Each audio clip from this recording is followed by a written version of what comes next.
bienvenue dans cette nouvelle vidéo tutoriel de Total War Warhammer 2 qui va venir du coup en complément de celle que j'avais réalisée à l'épisode 6 des tutoriels, enfin au 6ème tutoriel sur la première bataille. Donc j'ai décidé de faire une vidéo complémentaire qui va durer une 15-20 de minutes. Le but ça va pas être de finir la bataille, ça va être de vous montrer quelques petits tips que j'avais pas pu vous montrer dans la première vidéo pour que vous maîtrisiez toutes les caractéristiques, voilà, toutes les compétences des unités, mais surtout tous les raccourcis clavier pour pouvoir déplacer votre armée, pour pouvoir micro-gérer vos unités de cavalerie, de monstres. Vous donner 2-3 petits trucs et astuces aussi, et puis du coup vous détailler le plus de choses possible sur cette grande partie qui est la bataille réelle de Total War Warhammer, puisque ça représente pour moi 50% du gameplay, en complément du coup bien entendu de la partie gestion sur la carte de campagne. Et ça vous permet, quand vous savez bien gérer vos armées sur le champ de bataille, de pouvoir corriger un peu ce mode de résolution automatique. On sait un petit peu foireux de la part de Creative Assembly pour l'instant, même si il y a des modes qui essayent d'optimiser tout ça. Malheureusement, du coup, c'est vrai qu'une bataille gérée par nous-mêmes donnera toujours des meilleurs résultats qu'une bataille gérée par l'IA. Voilà, donc petite chose à savoir en priorité, la barre d'espace. La barre d'espace, peut-être que vous la connaissez, peut-être que vous la connaissez pas. Moi je sais que j'ai mis longtemps à m'en apercevoir quand j'ai commencé Total War Warhammer 2. Total War Warhammer, quand vous restez appuyé sur la barre d'espace, vous avez pas mal de petites fonctionnalités. Je vais pas toutes les détailler une par une, mais on va regarder les plus importantes. Vous avez la possibilité de cocher des options, et de verrouiller l'option. Donc cocher l'option, ça l'activera. La verrouiller, ça la laissera entre guillemets active à chaque fois que vous laissez votre curseur sur l'unité, sans avoir à repasser par ce mode espace. Donc l'aura des personnages qui est pour moi une des plus importantes. L'aura, je vous rappelle, votre seigneur et vos héros ont une aura bleue autour d'eux. Donc l'aura bleue va donner un boost de commandement à toutes les unités se situant dans la zone. Donc c'est pour ça que votre seigneur, enfin entre guillemets en début de chaque bataille, si vous avez plusieurs seigneurs, il faut que le maximum de votre armée soit englué dans une zone bleue. Et quand le combat commence au corps à corps, de la même façon. Du coup, on a l'aura des personnages qu'on peut du coup afficher en permanence ou pas. C'est-à-dire que là, si je le verrouille, tant que j'ai Vladimir en sélection, je vais voir son aura bleue qui se déplace au fur et à mesure de ses déplacements. Et si j'enlève le verrouillage, je le verrai quand je reste appuyé ici. Par contre, dès que je vais bouger mon Vlad, vous allez voir, vous l'avez plus. Hormis si je mets mon curseur dessus, mais là, si je fais comme ça, vous l'avez plus. Voilà. Là, avec le mode verrouillé, il reste en permanence où que vous bougiez. Ça vous permet de le positionner de la meilleure façon possible et de voir où les unités qui ne sont pas engluées par votre zone de commandement. Vous avez la possibilité indicateur de sélection, donc ça c'est pour désactiver ou activer les sélections des troupes. Si je le désactive, vous voyez que les troupes ne sont plus sélectionnées. Quand je sélectionne une troupe, il n'y a plus les petites icônes orange juste en dessous. Le chemin de déplacement, c'est les flèches qui montrent la direction de votre armée quand vous leur donnez un ordre. Les portées de tir qui sont assez importants. Bon, là on n'a pas d'unité de tir qui vous montre quand est-ce que votre archerie, votre artillerie est à portée, et permet du coup de savoir quelles unités vous souhaitez focus quand elles arrivent à portée, de pouvoir du coup les micro-gérer. Masquer le feuillage, c'est pour activer ou non le feuillage des arbres sur les cartes de bataille. Donc automatiquement le feuillage est désactivé, c'est-à-dire que quand vous zoomez un peu dans la forêt, vous voyez vos unités, vous ne voyez pas le feuillage. Si vous désactivez l'option, vous verrez le feuillage et vos unités, vous les verrez très peu, à moins de zoomer à fond sur eux. Menace, la menace, c'est bon, du coup dès qu'une unité est une menace pour une autre de vos unités, vous aurez un petit triangle rouge ici pour vous dire entre guillemets venez vite porter assistance à cette unité parce qu'elle est dans la merde. L'icône des unités, donc les icônes des unités, c'est les petites icônes que vous voyez au-dessus qui vous permet en fait de tout simplement d'avoir une visualisation globale quand la bataille a lieu, de qui est anti-large, qui est une unité d'infanterie, qui est une unité de cavalerie et qui est une unité monstrueuse. Donc voilà, par exemple, si je veux savoir où sont mes unités, par exemple je vois qu'il y a une cavalerie qui arrive et que je vois qu'il y a des unités de lanciers à proximité, je cherche une unité de lancier, je me dis allez, il faut que je prenne ceux-là parce que c'est ceux qui sont à proximité, ils ont une lance et je vais aller les faire entre guillemets intercepter, positionner ici pour intercepter la charge ennemie.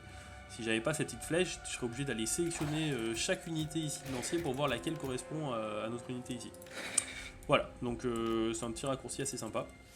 Vous avez la possibilité donc de masquer les barres de santé ou de stade, donc la barre de commandement et la barre de santé, je vous déconseille fortement de le faire, ça vous permet de voir du coup quelles unités sont en train de remporter leur 1v1, quelles unités ont besoin d'assistance et bah, comment situer la bataille en votre faveur ou non. Hein. Tout simplement, les icônes des statues, donc là les statues ils sont en mode normal, quand vous êtes dans le rouge ça veut dire que vos unités sont épuisées, ça passe par le orange, donc c'est vert, orange, rouge, comme les feux signalisation, tant que c'est vert c'est qu'ils sont en forme, orange ils sont fatigués, rouge ils sont complètement cuits. Et vous avez aussi la possibilité de voir d'autres icônes, c'est-à-dire des icônes des petits drapeaux pour montrer que vos unités, enfin que vos unités sont en déroute. Alors les unités contre vampires ne seront jamais en déroute, mais pour les unités ennemies. Les bannières, activez ou désactivez les bannières, c'est vous qui personnalisez comme vous le voulez. Et les infobulles qu'on n'a pas ici, et le mode cinématique, vous avez juste appuyé sur la touche K, vous n'avez pas besoin d'avoir la touche espace. Voilà, donc on est passé assez rapidement, le but c'était que vous soyez au courant de comment vous pouvez personnaliser votre écran de bataille. Sachez que quoi qu'il arrive, vos options sont sauvegardées à chaque fois. Donc, on va repartir sur plusieurs petites choses. On va partir sur, hop, la composition d'une armée. Donc la composition d'une armée, on joue contre l'IA. L'IA, elle est bête et méchante. L'IA, contre qui on va rencontrer, ça va être des nains. Les nains, qu'est-ce qu'ils ont? Ils ont de l'artillerie, de l'archerie et de l'infanterie. Pas d'unité monstrueuse, pas de cavalerie. Donc, ça veut dire quoi? Ça veut dire que, en première ligne, je place mes unités avec bouclier. Pourquoi? Pour encaisser les tirs ennemis. Dès que les archers ennemis vont se retrouver à portée, ils vont tirer sur les premières choses en face d'eux, parce que c'est l'IA, parce qu'elle est bête, quel que soit le niveau de difficulté. Donc, qui va encaisser les tirs d'archerie? Bah, nos unités avec bouclier. Voilà. Donc, bon, j'ai pas d'autres unités derrière. Normalement, vous mettez des unités sans bouclier derrière. Donc, si j'avais des gardes armes lourdes, des gardes des cryptes armes lourdes, par exemple, ou des spectres des cairns, ou autres, bah, je les mettrais derrière. J'attendrai que, en gros l'archerie ennemie est tirée sur mes unités, et à ce moment-là, je ferai avancer la deuxième ligne, une fois que, entre guillemets, la cible est verrouillée de la part de l'IA. Les anti-larges, ils ne changent pas. Si vous avez l'habitude de regarder mes displays, c'est toujours sur les côtés. Je vais vous donner deux petites choses que je ne vous avais pas dit dans la vidéo précédente. Il y a deux façons de jouer l'anti-large, la bonne et la mauvaise. La bonne, c'est comme ça. La mauvaise, c'est comme ça. Là, votre unité anti-large, elle ne sert à rien. Alors pas à rien, mais pas grand-chose. Je vais vous expliquer. On va partir du principe que la cavalerie ici est une cavalerie ennemie. La cavalerie, qu'est-ce qu'elle va faire? Elle va venir ici, hop, pardon. Elle va venir ici, hop, hop, hop, et elle va vouloir foncer sur vos unités d'archerie derrière, d'artillerie, ou prendre de flanc, ou contourner et passer par derrière pour charger vos unités d'infanterie. L'unité anti-large, son but, ça va être d'encaisser la charge. Si vous tirez comme ça, du coup, l'unité ici de l'IA, elle va arriver, elle va foncer, hop, hop, hop, et elle va se retrouver ici. Alors pardon, on va essayer d'être intelligent, ici. Donc, ça veut dire quoi? Ça veut dire que toute cette partie-là, et toute cette partie-là, ne sert à rien et ne bloquera pas le bonus de charge, et en plus de ça, des unités vont traverser, et vous allez vous retrouver bloqué sur les deux flancs. Alors que, si, on va dégager cela, vous paquez comme ça. L'unité ici, qu'est-ce qu'elle va faire? Elle va foncer en milieu et ils vont se retrouver englués dans les unités larges. Alors déjà, sachez une chose, c'est que les unités d'anti-large, c'est-à-dire des unités de lancier, en l'occurrence ici, ont un bonus qu'on appelle, hop, on va rester dessus, défense contre les charges d'unités larges. Donc défense contre les charges d'unité large, ça veut dire quoi? Ça veut dire que cette unité d'unité large, elle a un bonus de charge de 34. Quand cette unité va foncer sur mon unité ennemie, elle va appliquer des dégâts de charge. Sauf si l'unité ici a la défense contre les charges d'unité large. À ce moment-là, la charge est annulée, comme ça le met, hop, pardon, ici. Donc le bonus de charge est annulé. Chose à ne pas faire, que j'ai fait aussi, quelquefois, et qu'il ne faut surtout pas faire, c'est, vous voyez la cavalerie arriver ici, elle va foncer sur vos lanciers, et vous vous dites, bah tiens, je vais aller l'intercepter. Donc vous prenez vos lanciers, et vous cliquez droit ici, vos lanciers vont se déplacer, vont aller en direction de la cavalerie. Là, ça annule complètement votre défense de charge, puisque la défense de charge ne marque que quand vous êtes statique. Donc pensez bien, vos unités larges, à les laisser statiques pour pouvoir encaisser la charge de plein fouet, que ce soit une charge de monstre ou une charge de cavalerie. Voilà. Pareil, avec vos cavaleries, évitez bêtement d'aller focus anti-large ennemi ou d'aller focus, et on verra tout à l'heure, les unités qui ont de la défense contre les charges d'unités larges, hormis si elles sont en déplacement bien entendu. Voilà pour le placement des unités larges, donc après à vous de les placer comme vous le souhaitez. Vous avez la possibilité donc de les tourner comme vous voulez, alors je vous donnerai les raccourcis tout à l'heure, hein. Les positionner comme ça si vous le souhaitez, par exemple que vous pensez que la charge va arriver comme ça, les positionner comme ça si vous pensez qu'elle va arriver comme ça, c'est vous qui voyez. Si vous voulez mettre une double ligne ici, c'est vous qui anticipez le déplacement de votre adversaire. Donc 4 unités ici, but encaisser les tirs ennemis. L'armée derrière sera l'armée anti-infanterie, donc l'armée qui va être chargée, donc même si elle est anti-infanterie, hein, armure et bouclier, donc bouclier devant. Derrière, les troupes sans bouclier, qui généralement ont des stats bien plus importantes de combat, qui vont être chargées donc du coup d'aller foncer sur le champ de bataille, tout simplement quand votre première ligne a encaissé le coup. Votre cavalerie sur les côtés. Donc nous, on va mettre une partie à droite, une partie à gauche. On va leur donner un groupe 1, donc contrôle 1, contrôle 2. Ça me met un groupe 1, contrôle 1, contrôle 2, un groupe 2. J'appuie sur 1, j'ai mon groupe 1, j'appuie sur 2, j'ai mon groupe 2. Une fois que c'est fait, c'est fait. Vous avez la possibilité, toujours sur les unités de garde des cryptes ici, ou alors n'importe quelle unité d'infanterie. Le mode garde, j'en ai parlé normalement sur ma vidéo du tutoriel numéro 6, je vais refaire un petit topo rapide. Le mode garde, qu'est-ce que c'est? À quoi ça sert? Le mode garde, ça vous permet de faire en sorte que vos unités restent statiques si jamais ils remportent leur combat. Donc là, par exemple, mes gardes des cryptes vont se retrouver contre des guerriers nains. Si mon garde des cryptes remporte la bataille contre le guerrier nain, pour X ou Y raison, parce qu'il y a une charge de cavalerie, parce que ils ont eu des boosts, etc. L'unité de guerrier nain, qu'est-ce qu'elle va faire? Elle va partir en déroute. Et mon unité de garde des cryptes ici, si elle est en mode garde activée, elle va rester sur place, elle va pas le suivre bêtement jusqu'à la sortie de la carte, ici. Donc du coup, ça vous permet de maintenir votre position, quelle que soit l'issue de la bataille, surtout si c'est une issue favorable, et ça vous évite en fait de déstabiliser votre armée avec cette armée-là qui va poursuivre l'infanterie là-bas, celle-là qui va poursuivre là-bas, et du coup vos archers les laisser exposer. Voilà pour le mode garde. Donc pareil, à adapter, à utiliser avec parcimonie et savoir quand est-ce qu'il veut le faire. Notre Vlad, on le laisse ici. Notre anti-large, je vous ai dit, on va les pack comme ça. Et ceux-là, pareil. Hop, hop. Alors c'est une formation minimaliste, hein, celle-là. Hein. Donc qu'est-ce que je vais faire? Première chose, alors, hop. On va la positionner ici, histoire de... Bon, elles seront pas sur le rat de commandement, c'est pas grave. Donc, qu'est-ce qui va se passer? Cette formation, je veux la garder, quoi qu'il arrive, même si mes troupes avancent, je veux garder cette formation. Qu'est-ce que je vais faire? Je vais leur donner un groupe 3, et je vais verrouiller le groupe. Ça veut dire que là, si je déplace ma formation, quelle que soit la zone dans laquelle je la remets, de droite, gauche, tout droit, en diagonale, ils vont garder le même espacement, la même formation, et ça va me permettre du coup de pouvoir avancer. Alors c'est surtout bien en fait pour avancer, de pouvoir avancer, pardon, on va y arriver, hop, voilà. De pouvoir avancer sans qu'en fait ça prenne en compte le bonus de vitesse. Là par exemple j'ai 31 de bonus de vitesse, sur eux j'ai 27, ça veut dire que si j'enlève ce mode là, et que je dis à cette armée, entre guillemets, à ce groupe d'armées de se déplacer, eux vont aller beaucoup plus vite, et eux vont rester derrière. Si je les verrouille, ils vont rester toujours pour garder cette formation-là. Donc voilà, assez intéressant aussi ce mode de verrouillage. Les Vargeist, groupe 4, groupe 5. Donc, les Vargeist, unités monstrueuses qui vont être chargées aussi d'aller attaquer l'artillerie et l'archerie ennemie. Ok. Donc là, on a fait ce qu'il fallait faire, on a notre groupe qui est fait. On va sélectionner du coup le groupe 3, voilà, on appuie sur la touche 3, on lui a donné le groupe 3. Si je veux les faire avancer, reculer une fois que la bataille a commencé, je reste appuyé sur la touche Alt, je vous en ai déjà parlé dans le tutoriel précédent.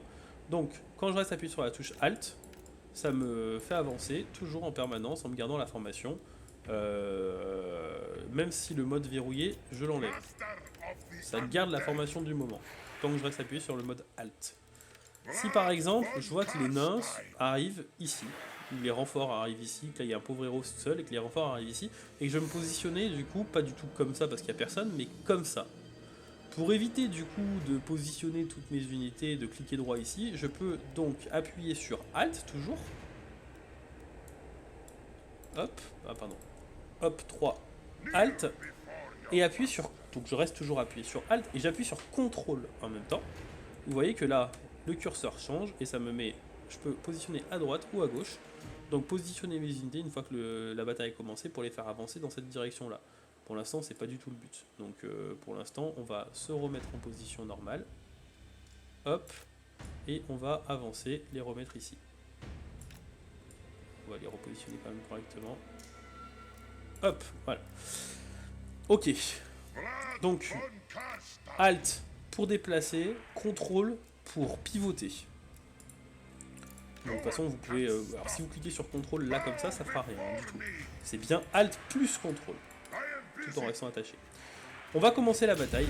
Je vais mettre en pause hein, pour l'instant, c'est juste pour vous voyez. Donc, on regarde comment sont positionnés les troupes ennemies. Ils sont positionnés comme ça. Donc, on a de l'artillerie et de l'archerie sur les flancs. Parfait. De l'archerie encore ici et de l'archerie ici. Donc, on est pas mal. Donc, qu'est-ce qu'on va faire? On va vouloir avancer notre groupe 3 ici pour qu'il soit le plus rapidement possible au corps à corps avec les nains. Leurs unités d'archerie, vous allez voir qu'elles vont focus directement nos gardes des cryptes.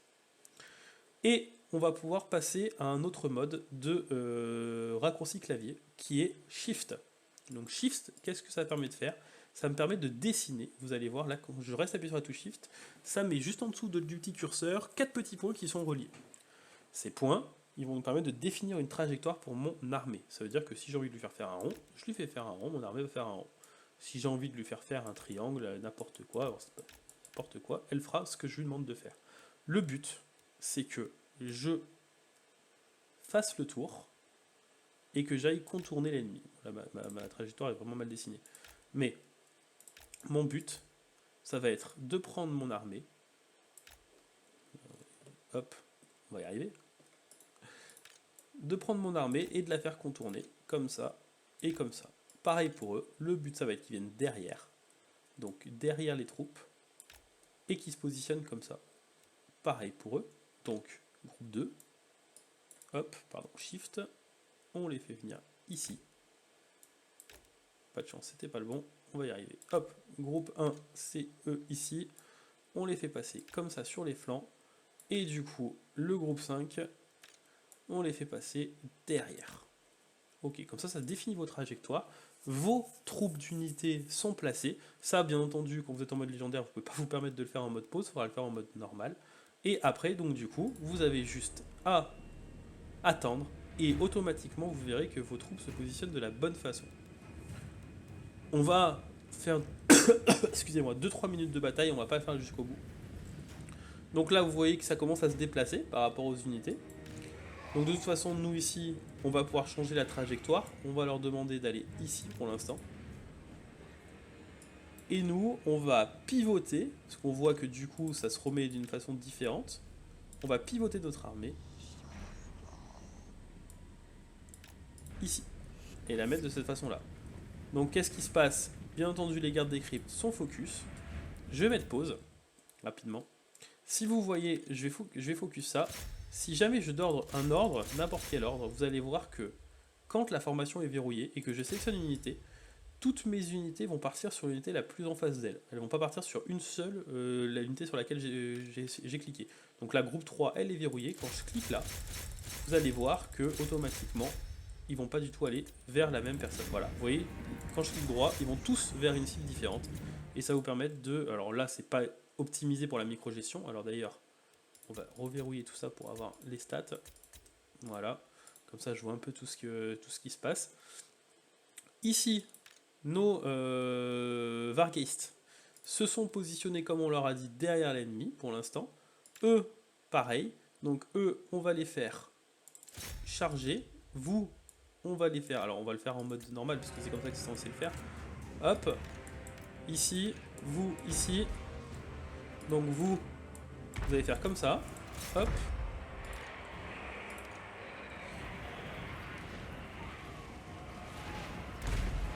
Vous allez, hop, attaquer les arbalétriers.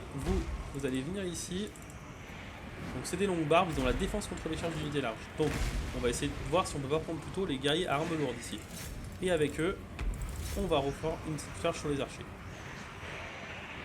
Notre Vladimir est là, zone de commandement elle est là, toujours. Donc on va avoir pas mal d'unités dedans, on est bien. Avec Vladimir on va focus le héros ennemi, toujours. Ici on charge. Là où il faut faire attention, je mets pause encore, quand vous faites une bataille, vous avez des unités monstrueuses ici, les Vargeist et les cavaleries. Où sont les unités larges ennemies? Ça, c'est ce que vous devez vous poser comme question en permanence. Là, vous avez des guerriers à armes lourdes, on s'en fout, il n'y a pas d'anti-large. La seule unité anti-large qui est en face, c'est des tueurs. Donc, pour voir où sont les tueurs, vous regardez. Donc, soit vous pouvez les différencier avec, du coup, des unités. Donc là, la hache, vous savez que c'est des longues barbes. Ici, la double chose, c'est des guerriers nains. Et donc, du coup, pour chercher l'unité tueur, c'est l'unité qui se différencie, qui n'est ni une hache pour les longues barbes, ni une double hache pour les unités de guerriers nains. Et je sais pas si j'en ai mis du coup, parce que je n'en vois pas. Je vois que des unités d'archers. À moins qu'elles soient déjà engluées. Non, non. Peut-être pas d'unité de tueur du coup. Peut-être pas d'unité de tueur. Ouais, peut-être pas mis. Mais bien vérifier à savoir où sont du coup les unités larges. C'est vraiment ce qu'il faut avoir en principe, en priorité. Donc là, pour l'instant, on est bon. Ici, on a gagné ce flanc-là. Ici, il nous reste à charger encore les arbalétriers ici. Ici, on a une unité qui est aux charges. N'oubliez pas d'utiliser votre magie, bien entendu. Donc vous avez du buff, du debuff. Là, j'ai un debuff de zone. Par exemple, dans toute la zone ici, j'applique un debuff de vitesse d'attaquant de mêlée et surtout d'attaquant de mêlée, après de rechargement de capacité, pour toutes les troupes ennemies qui sont dans la zone là. Donc déjà je prends un gros bonus d'attaquant de mêlée à mon niveau, puisque je baisse l'attaque en mêlée de 26. Je vous rappelle que l'attaque en mêlée, c'est les chances de toucher l'ennemi, c'est-à-dire que moins vous avez d'attaque en mêlée, moins vous touchez l'adversaire. Et une fois que vous le touchez, c'est la puissance des armes qui va faire dépendre les dégâts que vous allez appliquer sur l'ennemi. Voilà. Petit rappel, comme ça au moins vous avez ce qu'il faut. Là on voit que l'unité de Vargeist elle est au corps à corps, on va la dégager un petit coup. Parce qu'elle est contre les unités de guerriers nains à armes lourdes, donc du coup leur bonus de charge il est perdu. On va les faire reculer encore un peu, et on va les faire changer de cible. On va les faire aller vers... Ah bah les tueurs sont là. Donc ils sont aux prises avec de la cavalerie, et on voit justement, comme je vous disais, attention où sont les unités de tueurs ennemis, où est l'anti-large ennemi. Vous voyez que la seule unité de cavalerie qui s'est fait complètement déglinguer, c'est quoi? C'est les unités qui étaient aux prises avec les tueurs. Les tueurs, ils n'ont pas par contre de bonus contre les charges d'unité large, donc on va pouvoir envoyer nos Vargeist sur eux, le temps de mettre une charge. On va du coup régène avec l'invocation de Neek nos émissaires d'Outre-Tombe, et on va les faire dégager, toujours avec Shift, hop, pour les positionner en position de backside, c'est-à-dire pour tout simplement bloquer l'ennemi. Donc allez, on les dégage. Donc là on charge. Et là la charge est passée, on enlève. On va recharger avec eux. De leur côté, on va aller porter assistance à eux. On va reprendre un bonus de charge avec eux qu'on va balancer sur les arbalétriers. Donc là, notre deuxième unité ici a fait le taf. Donc le groupe 5, ils ont fait leur taf. On va leur demander d'aller ici, pour l'instant. On va faire un boost d'attaque en mêlée pour toutes nos unités dans la zone ici. On va faire attaquer toujours notre Vladimir. On va diminuer l'attaque des longues barbes. Vous allez venir sur les tueurs, balancer encore une charge. Vous êtes parti, vous allez venir ici, me dessiner ça, et vous allez venir sur les arbalétriers ici. Eux, ils sont englués, on va les faire dégager. Alors, quelques fois où il y a des petits bugs quand c'est obstrué. Ici, on va les dégager, donc du coup, ils étaient aux prises avec les tueurs, on les dégage. On va aller faire une charge ici sur les tueurs. Donc je vous rappelle qu'on focus les tueurs, pourquoi? Parce qu'il n'y a pas de bonus contre les charges d'unités larges. Donc là, le bonus de charge, on l'applique, et une fois qu'il est appliqué, on dégage avec notre cavalerie, bien entendu. Donc pareil, là ça va fuir, on va se refaire une petite charge ici, et ici. Eux, on a dit, on les dégage.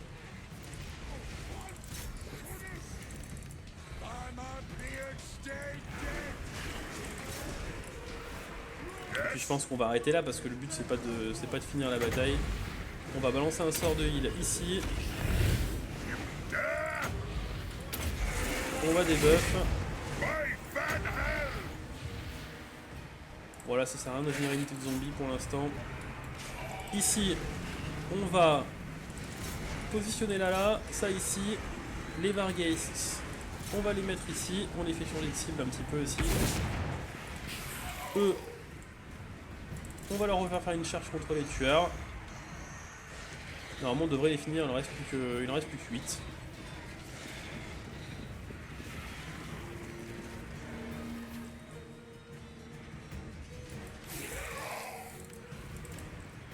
Allez, hop. Donc, là, eux, ici.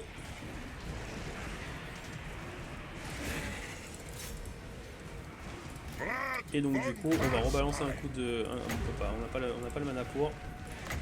On va encore debuff ici. Donc les tueurs, vous allez voir que de toute façon, c'est une unité qui est assez chiante, surtout pour les... c'est une unité qui est assez chiante pour tout le monde. Donc là, le bonus de charge toujours actif. Vous allez voir que les longbas vont partir rapidement en déroute. Voilà, c'est fait. Quand vous avez le petit drapeau ici rouge, ça veut dire qu'ils ne reviendront même pas sur le champ de bataille. Et donc du coup, on a remporté la victoire. On a fini les tueurs. Et donc du coup, voilà pour les petits tips. Dernier petit tips que je vous donnerai, donc du coup, alors je vais mettre pause. Dernier petit tips que je vous donnerai si jamais vous voulez sauvegarder des unités. Bon, par exemple, voilà, je vais perdre cette partie. Je sais que je vais perdre cette partie. Je suis pas en mode marche, c'est-à-dire que je me suis fait attaquer ou j'ai voulu faire une bataille que j'ai sous-estimée ou je me suis surestimé plutôt. Et je veux surtout pas perdre mes deux Vargheists parce que mes deux Vargheists, ben, avec Vladimir, on commence avec deux Vargheists et on peut pas en recruter avant un peu pas mal de temps. Ce que je peux faire, c'est ramener mes deux Vargheists ici, à proximité de la frontière. À proximité de la frontière, je vais avoir alors une option que je n'ai pas ici parce que je suis en mode de bataille personnalisée et je suis pas en mode campagne. En mode campagne, j'aurai une petite touche ici qui s'appelle retraite. Si je clique sur retraite, ça va faire sortir les Vargheists du champ de bataille, donc ils ne seront plus sur le champ de bataille, hein, mais ils me permettront d'être sauvegardés, même en cas de défaite. Ça veut dire que je récupère mes Vargheists avec 10 et 6, même en perdant cette bataille. Si vous êtes en mode marche, bah malheureusement ça ne fonctionnera pas, puisque du coup, de toute façon, quoi qu'il arrive, toutes vos unités vont se faire exploser, même si vous, entre guillemets, vous perdez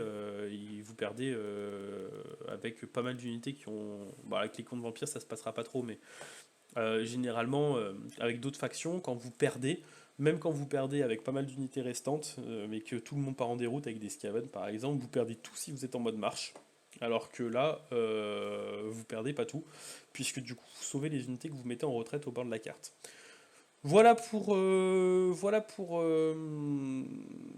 Pour cette petite vidéo. J'espère qu'elle vous a appris quand même quelques petites choses, quelques petits tips sympas. Je vous rappelle, la barre d'espace, vous pouvez personnaliser votre champ de bataille.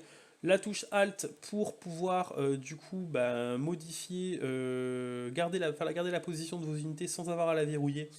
Mais en tenant compte du bonus de vitesse, puisque du coup vos troupes avanceront pas en restant paquets, mais du coup chacun avec son bonus de vitesse.